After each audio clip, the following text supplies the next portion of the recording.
যে মানুষটা আপনাকে ভালোবাসে সে কখনোই আপনার জীবনকে বিপর্যস্ত করে তুলবে না। আপনার জীবনসঙ্গী যদি আপনার মানসিক শান্তি নিয়ে চিন্তা না করে, আপনার চাহিদা ভালো লাগার গুরুত্ব না দিয়ে সে যদি নিজেকেই নিয়ে ব্যস্ত থাকে, তবে সে একজন টক্সিক প্রকৃতির মানুষ।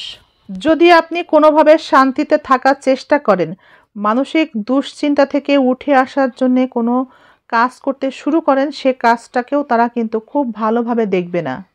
সেই কাজটা বন্ধ করে দেওয়ার জন্যেও আপনার সাথে অশান্তি সৃষ্টি করবে। এই ধরনের মন মানসিকতার মানুষ সকালবেলা আপনার সাথে খুব ভালো ব্যবহার দিবে, কিন্তু রাতে আপনার সাথে দুর্ব্যবহার করবে। কথার জালে আপনাকে এমনভাবে আটকে রাখবে যে আপনি এই সম্পর্ক থেকে কোনোভাবেই বের হতে পারবেন না। মানুষটি কখনোই নিজের সুখ শান্তি বিনষ্ট করবে না, কিন্তু আপনাকে মানসিক কষ্টে রাখবে। একটু খেয়াল করলেই আমরা বুঝতে পারি প্রত্যেকটা পরিবারে একজন করে মানুষ থাকে যে সকল ঝামেলার মূল কারণ। তার কারণে পরিবারের মধ্যে বংশের মধ্যে গ্যাঞ্জাম লেগে থাকে। এদেরই মুখে সবসময় শুনবেন হাদিস কালামের কথা, কিন্তু সেটা শুধু পরের বেলাতে, নিজের বেলাতে তারা কিচ্ছু মানে না। জানেন তো, যত বেশি টক্সিক মানুষের কথাবার্তার গুরুত্ব দিবেন, যত প্রশ্রয় দিবেন, তারা কিন্তু পেয়ে বসবে। তাই প্রথম থেকেই এদের আচরণকে মেনে নেওয়া উচিত নয়। আমরা এমন করি না, ঠিক আছে আজ ভালোবেসেছে, কাল তো মেরেছিল, সমস্যা কি, আজ তো ভালোবাসছে। এভাবে যখন আমরা মানিয়ে নিতে থাকি, তখন তাদের আচরণটা অভ্যাসে পরিণত হয়। যখন আমরা মানিয়ে নিই, তখন তাদের আচরণটা আরও বেশি খারাপ হয়ে যায়।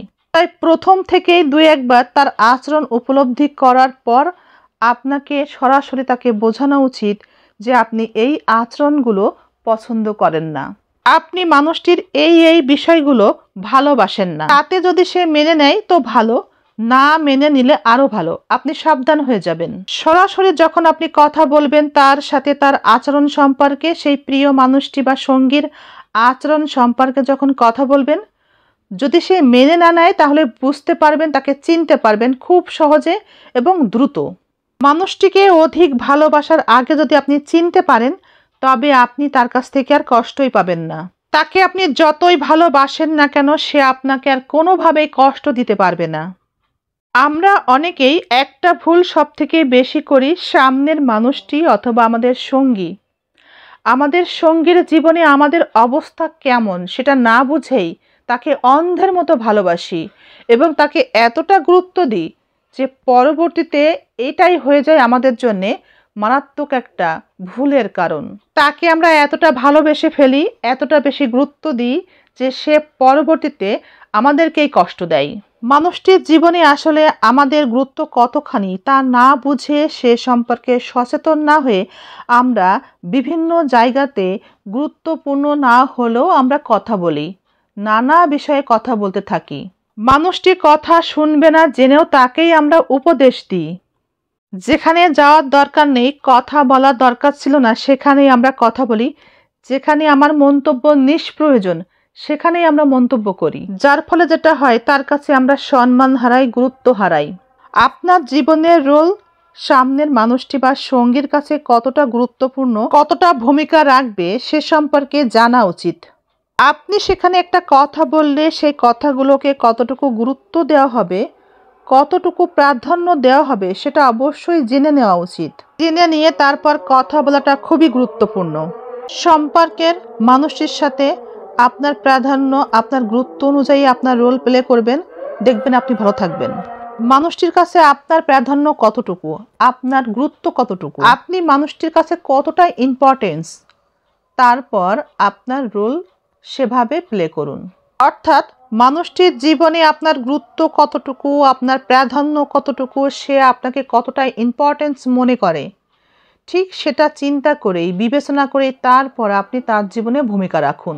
যদি তার জীবনে সে আপনাকে ইম্পর্টেন্ট মনে না করে, তবে আপনি কষ্ট পাবেন যদি তার জীবনে আগ বাড়িয়ে কোনো ভূমিকা রাখতে যান।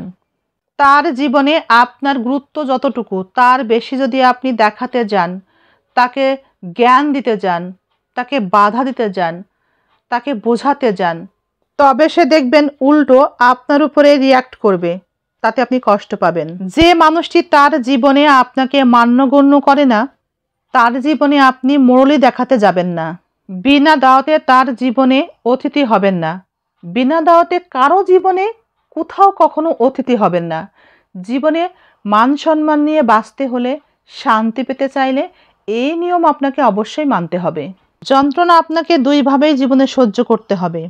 আপনার সঙ্গের সঙ্গীটি আপনাকে প্রাধান্য দেয় না, গুরুত্ব দেয় না, সস্তা মনে করে, পাত্তা দেয় না, এটা একটা কষ্ট, অপমানের। এই কষ্ট যদি আপনি আজীবন বয়ে নিয়ে বেড়াতে না চান, তবে নিজের পরিচয় বা আইডেন্টিটি তৈরি করুন।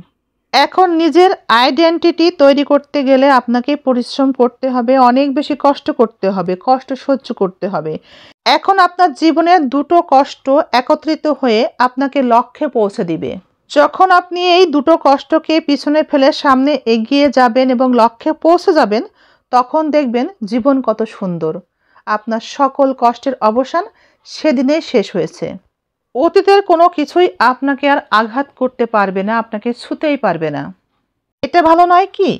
নাকি একটা মানুষ আপনাকে দিনের পর দিন কষ্ট দিচ্ছে, যন্ত্রণা দিচ্ছে, অপমান করে যাচ্ছে, অসম্মান করছে, পাত্তা দিচ্ছে না, মূল্য দিচ্ছে না, সেটা আপনি আজীবন ভোগ করবেন? কোনটা করবেন? এটা আপনার সিদ্ধান্ত। নিজের পরিবর্তন চাইলে তাই ভিড় থেকে আলাদা হওয়াটা ভীষণ জরুরি।